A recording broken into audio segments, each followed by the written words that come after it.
Hi, I would like to welcome you to our Jump Anytime Trash to Treasure presentation. My name is Celeste Alexander, and I have developed this presentation with Lisa Falkenstein. We have presented it on our Jump Live sessions, but wanted to have it available for everyone to view at their convenience. Trash to treasure. My goodness, there are so many things that we can do with our trash. We say that one man's trash is another man's treasure. During our live session, we have taken a poll on how much money of your own do you guesstimate that you have spent on therapy materials each year. Our average answer was D, somewhere between $100 to $200. We developed this so we could help our therapists who really walk into schools and have nothing at their fingertips to use. Please remember, you always have stipend monies to use through Cobb Pediatric. If there are certain disposable things you need to buy or things that are disposable that can't be bought by your school or PTAs. So we encourage you to think about the treasures in your home and possibly move from there. Why do you use everyday materials? They're inexpensive, they have great carryover, and you can use for all aspects of therapy, for fine motor, gross motor, visual perceptual, sensory motor, social skills, and communication. Everyday objects, just great. They're awesome and free. Slide 5 shows various things you can have for these free materials. Slide 6 lists places to find trash. And as I said when we opened, one man's trash is another man's treasure. Don't forget your art teacher's leftovers, art teacher rooms, PE, preschool teacher rooms are just a haven for wonderful things. And even don't forget your janitor, your custodian. Sometimes they're throwing away things that are an OT's treasure. So the list on slide 6 shows a lot of different places that you can find wonderful free stuff. Slide 7 continues with what are some of these free things, anywhere from straws to event tickets to maps to sample paint colors within the Lowe's, the Home Depot, the Sherwin-Williams when you're trying to pick out the color for your kitchen walls. More functional freebies like you saw before, menus, coupon flyers, kids' meals containers, free magazines, egg crates, old phone books. The list can just go on and on and on, but you see a lot of great ideas on slide 8. Slide 9 begins a section of how do we do this? Okay, yes, we have all these wonderful things, but we're going to end up with this mishmash. How do you organize it and make it usable in a school atmosphere for OT and PT? You can look thematically, where you're talking about holidays, seasonal, transportation, animals, community, weather, all just different themes, topics. You can look at it from a sensory opportunity, look at it from developmental age, wrapped around the curriculum, even outside of thematic units, motor activities that focus on skill development, social or group games as well. So those are, 6 categories right there that are helpful in terms of organizing and keeping your thoughts straight of, okay, what could I use this for? So let's talk about themes and concepts in slide 10 first. Animals, sports, school supplies, tools, red things, green things, food, jewelry, numbers. I think the ideas are endless in terms of themes and concepts. And they're right there in your school building. Again, teachers are usually working in thematic units at a lot of ages, not just the smaller grades. And concepts too, colors, math concepts, English concepts, art concepts. There's just so many different things that are provided for us in a school setting.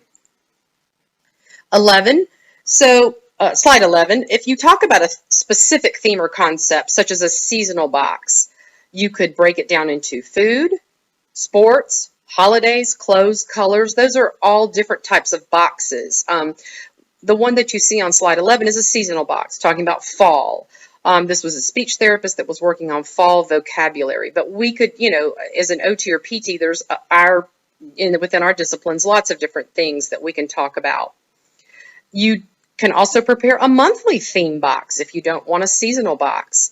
But you can use this theme box in a number of ways: as a writing prompt, a memory game, a stereognosis activity, for a scavenger hunt, hot potato, ideation activities. When a child is stuck, this is a great way to help them think or bring up an idea. When we talk about sensory, many of us have seen, boxes with beans, boxes with rice, sand, all different kinds of things. But you can put those little giveaways that end up underneath your car seat or in your vacuum cleaner that your children have, or the Lego you stepped on 8 times. It could go in the sensory box now for our children to use and try to get their hands in there, especially if there's some tactile sensitivity. If they don't want to participate, you see the highlighted picture of like the spaghetti grabber, spaghetti fork, or like a spatula. At least they're engaged. They might not be touching the beans or the rice or the sand, but they're participating and they have some level of success. So we're talking about an adaptation, a grading of the activity that is perfectly appropriate to use with any kind of sensory box. Okay, empty boxes. And here you thought these all just needed to go in the trash or the recycling. There is so much to do with empty boxes. OTs and PTs. PTs, I haven't forgotten you. You can use the scooter board, any type of mobility you want to go shopping for various items. You can give directions, step over the box, bend down and pick up the cookie box. Place that box on the top shelf. You can create a grocery obstacle course. You can build a tower.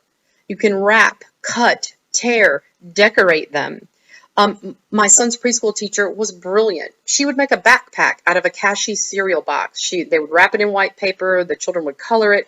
She would wrap 2 pieces of string through the top and the bottom part of the box to make shoulder straps for the backpack.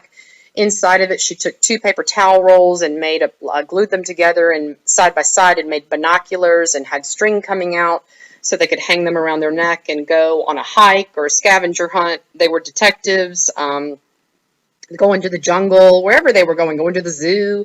It's just such creative ideas with the cereal boxes especially. And that leads me perfectly into the next slide of 14. Let's talk about fine motor, visual perceptual, and cognitive activities with cereal boxes. Identifying colors on a box, finding shapes, letters, and numbers that are on the box, uppercase letters, letters in their name that appear on the box, punctuation marks, if a child is studying that, in their English or their spelling. Cut out shapes to put in the box to make pretend cereal. So for Cheerios, you could have the students draw circles, cut them out, and maybe even write something on them, and keeping it age appropriate, and drop them in the box. Great activity. And the children love it because they're familiar with a cereal box. It's meaningful to them. They understand. And sometimes that's the anchor that they need. And I think it's just great. Very creative. A pizza box. Oh my goodness, the uses are endless. From the simplest thing of just making a paper pizza to go in the box, cutting out the small circles for pepperonis, other shapes for the mushrooms, the black olives, green pepper, all different kinds of ways to practice fine motor, visual motor skills and cognitive, sequencing, memory. It's just a wealth in my opinion. You can deliver the pizza to various school staff, PTs, if you've got mobility issues you're working on, have that OT deliver that pizza to you and you deliver it to where it needs to go. You can cover the box, make your own pizza logo, create your own board game, a study carrel, a laptop stand. You can make a football field, a soccer field. In slide 15, you'll see a dad and a little girl playing with a cotton ball and a straw, just like a ping pong game, across a pizza box that they've made. They put green construction paper in it and created like a soccer field or like a tabletop tennis, like ping pong. But they're using a straw and a cotton ball for that oral motor, that visual convergence. Just great concepts with a pizza box. Moving on to slide 16, gross and fine motor skills. Phone books and newspapers. PTs, I know you have used phone books a lot. You see them often with duct tape around them, and now we have these really cool, colorful, neat duct tape patterns so the books won't open and they'll stay together. You can use them as like a step. You can go on a pretend hike. You can step over. You can use them to challenge a child's balance when riding on an upright surface. You can have them stand on them and challenge their balance. You can have them deliver the phone books to and from places as a daily job if you need heavy work and a child who needs movement. You can use under a student's feet and under a desk or a table for proper positioning for that 90 degrees. Sunday comics. Oh my goodness, I haven't seen this in ages, but we used to do this all the time when I was a child. Putting silly putty, flattening it, and making an imprint of the comic picture. You pull it up and it's on the silly putty. It is the greatest little thing, and I don't see it very often anymore. You can cut out items in the comics. You can create your own comic strip with older students. This is great. Look at one of the characters and imitate the body motion, or identify the emotion for social skills, reading faces, empathy, understand that self-awareness. It's just great for social skills as well. Really like comics. And also you can use the comics to wrap. A lot of people use that as wrapping paper for a gift.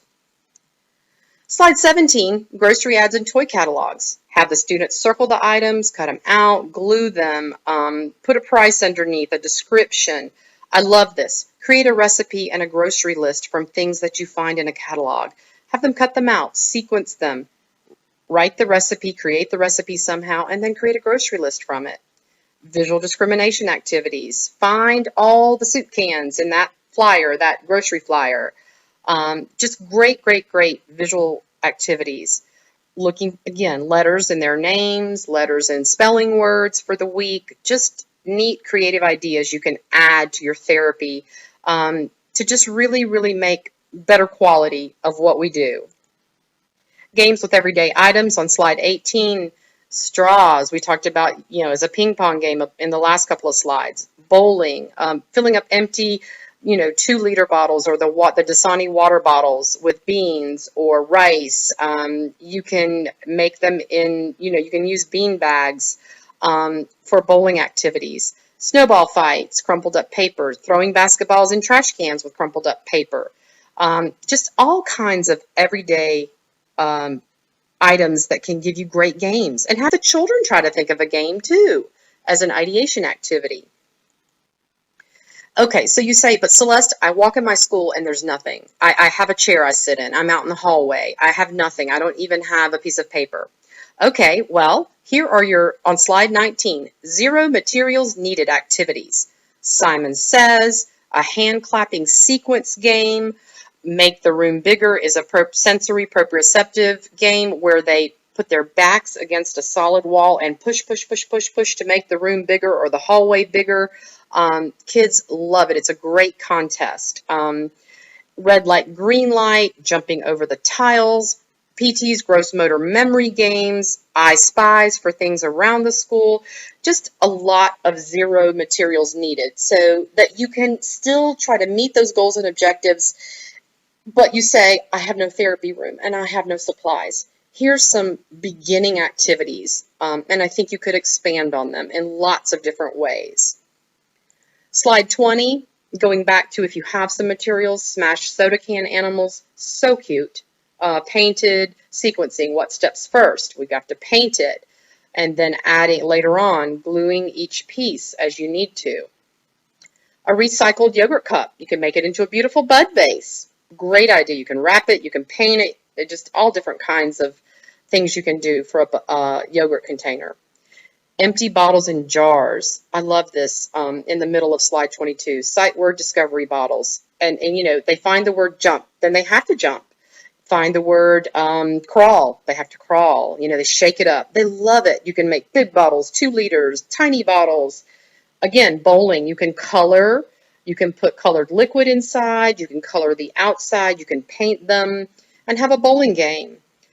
Baby food jars are great for animals. You don't see the glass ones too much anymore, and that might be better for maybe older kids, just being careful using a glass item. But really original and fun ideas for the kids.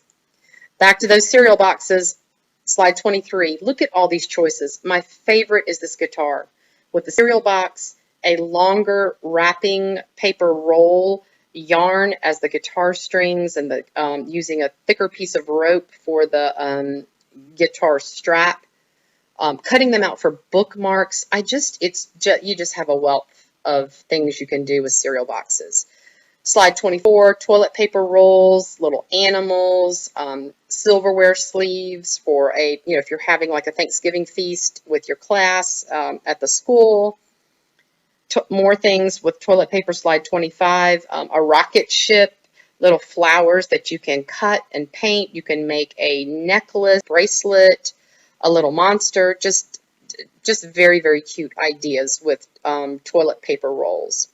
Paper towels. My favorite one on this is the painting, where you take part of the roll and you cut the end of it into different shapes. Like you could make a point, a rounded door, a rectangle, and you dip it into a paint tray and then put it on paper. It's just the greatest idea, and I love it. So unique.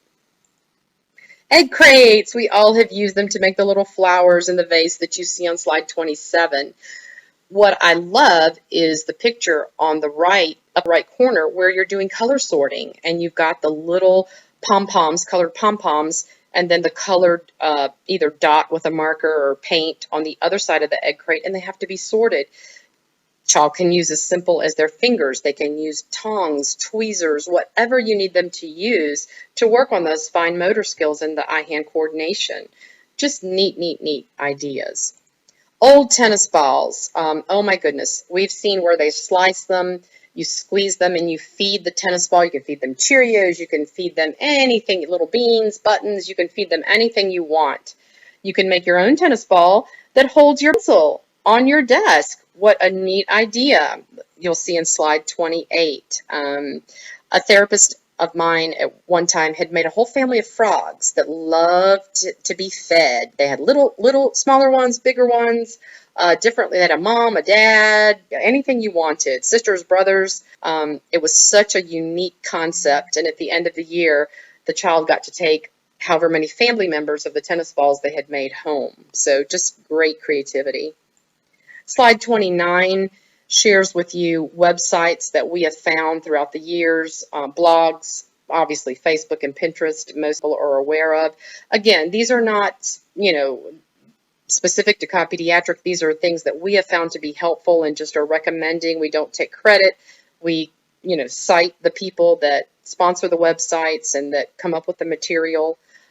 So just wanted to share those with you.